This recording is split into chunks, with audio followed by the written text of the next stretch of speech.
Hi there, I just wanted to show you. Now these are a bit approximate, but I think they're reasonably accurate times. This is Orca Slicer to print on my SOVOL SV08.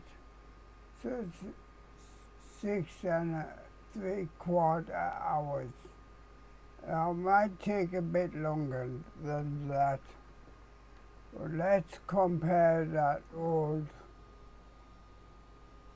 Creality Ender 5 Plus, 21 hours. These files, what do they call them? Like configuration files, not the printer files, but there's, you know, how fast it's going to print and their lines. I haven't tweaked them much, but you can see that's, you know, full day there. And then here,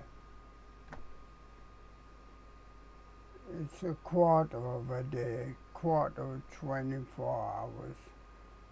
So quite a bit faster, I think.